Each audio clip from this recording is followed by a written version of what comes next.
this is the gist of my website is we need alternatives to the career politicians because they sold us out. Yeah, absolutely they did. Okay. More than once. All right. More than once. They sold us out in the Great Depression, too. Same thing happened. They Yeah. deregulated, and it was the other bill you're talking about, which basically repealed Glass-Steagall, the banking regulations. Right. They've never put Glass-Steagall back, you notice. Right, right. And The in fact, so-called financial reform. in fact, they did such a good job of snowing people about the Dodd-Frank bill. Yeah. People think that the Dodd-Frank bill is disastrous when actually it's trying to put some normal regulations back into the mix. But what do you think of repealing the Graham-Leach-Bliley Act and the act that was passed in 1999, even before the Graham-Leach-Bliley, that took away a big part of the Glass-Steagall? What do you think of repealing those? Then you'd have to. I think you could own.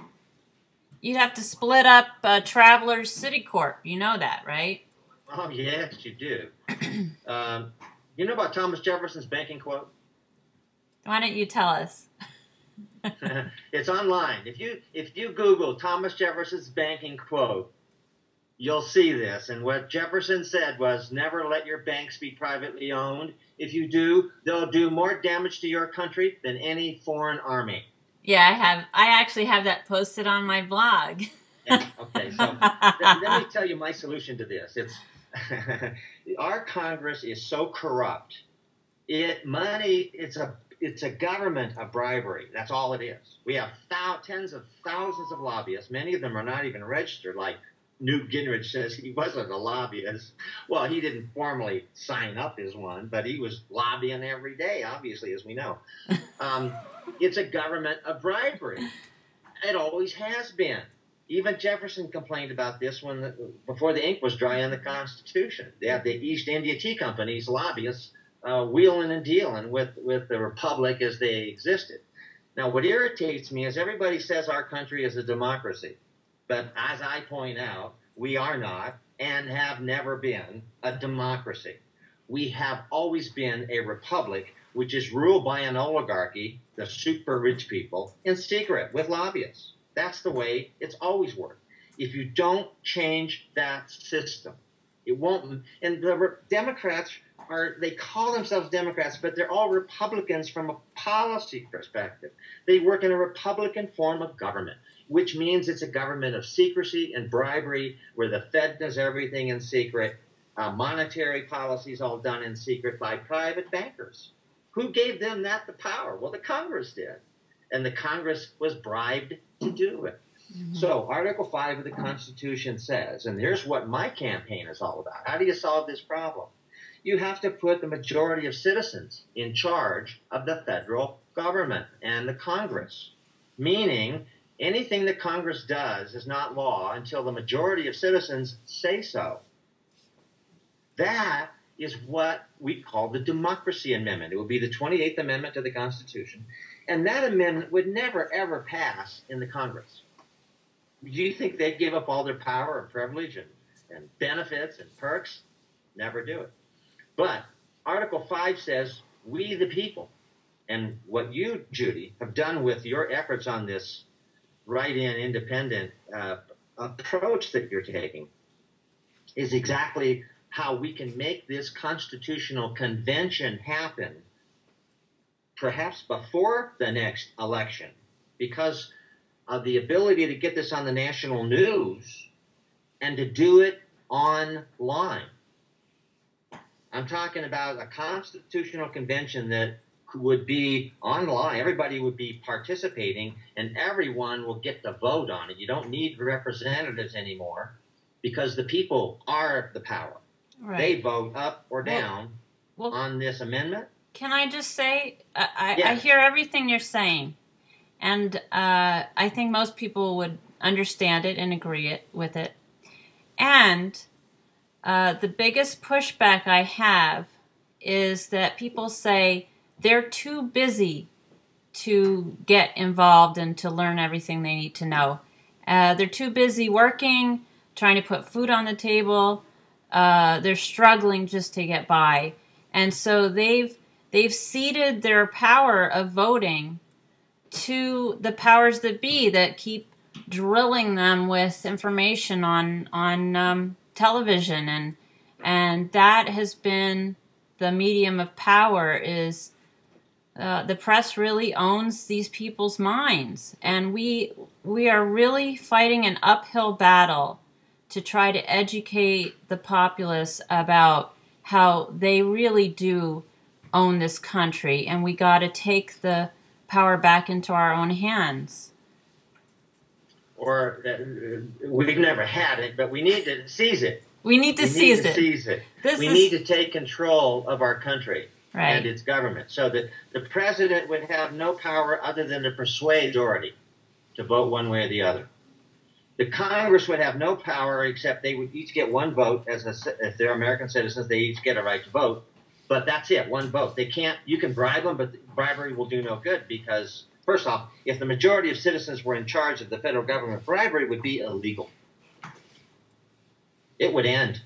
Right. You wouldn't be allowed to bribe elected officials. So what you're saying is that each person in Congress, they wouldn't necessarily be able to vote for the bill, yay or nay, 435. They would just be there to push paper around saying, this bill reflects my constituency, or this bill does not reflect my, or we need to write this more correctly. Let me put it this way.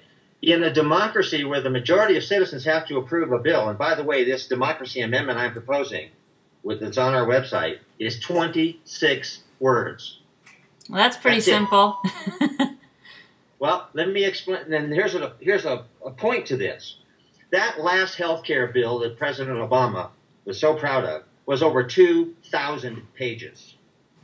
Nobody's going to read a 2,000-page bill. Document. And the tax code, all written by lobbyists, is 16,000 pages. 16,000 pages.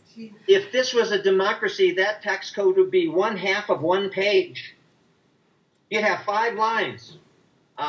Here's what your income, and at least what I would advocate to the majority, you would make it super simple because the majority of citizens aren't going to wade through 2,000-page bills written by lobbyists to benefit lobbyists. Right. In a democracy, if you bring a 2,000-page bill to the majority of citizens, it's going nowhere. Yeah, now, NAFTA was written... NAFTA is 600 pages long, and the people who supported it didn't even read it. And GATT was even longer than that. And that's right. And it just goes to show that if you make something exceedingly complicated, people just throw up their hands and they say, well, I have no power to vote against this because my backers are making me, they're giving me a job in this nice office with great health care because of them. So I just got to vote whatever way they're telling me. So, well, it's also true that most Americans think we live in a democracy because the news network correspondents every night say we do. Yeah, and all this freedom we have. Yeah, right. They talk That's about the other democracy to the people in Egypt. They were never trying to put democracy in Iraq or Egypt. They're all republics. They are all republics. There's only one democracy in the world. Did we talk about the country that was? Switzerland. Or that is? Yeah, Switzerland. Since the year 1291, they've had a democratic constitution that has kept them out of wars and has given their people, in my opinion, I've been to Switzerland, I've never been in a more beautiful country, a more equitable country. It's a wealthy country, very big banks. But run their parliament, anything they do is subject to approval by the majority of citizens. And so they run their parliament like we would want to run the U.S. Navy. Imagine if our Congress ran like the U.S. Navy instead of like the bribery business it is now. And you're right, the members of Congress should be paper-pushing servants of the people. That's it. They don't Right. make any deals. They don't take any bribes. And if they do, they go to prison. Interesting. Well, Now, that is a powerful concept that not only affects our country, Judy. Think of those poor hundreds of millions of people in the Middle East with all those dictators that we've been supporting all these years, like Mubarak, or, we're the ones that put Saddam Hussein in power, for heaven's sakes. In fact, it was done during the Kennedy administration. Well, hardly anybody knows about that and I only found out about it because it was on page 1 of the New York Times, but it was 30 years after the fact. wow. Nobody knew about it at the time. And in that whole Iraq war, did you ever hear one person explain to you that our CIA put Saddam and his bad party in power during the Kennedy administration, of all things? Of course No, not. they don't. They lie to us. The people who own the news media are big corporations. They want to keep people stupid. The problem is they're destroying the only planet in the universe we can live on, and that's why we need to take more aggressive action, and why I'm doing what I'm doing.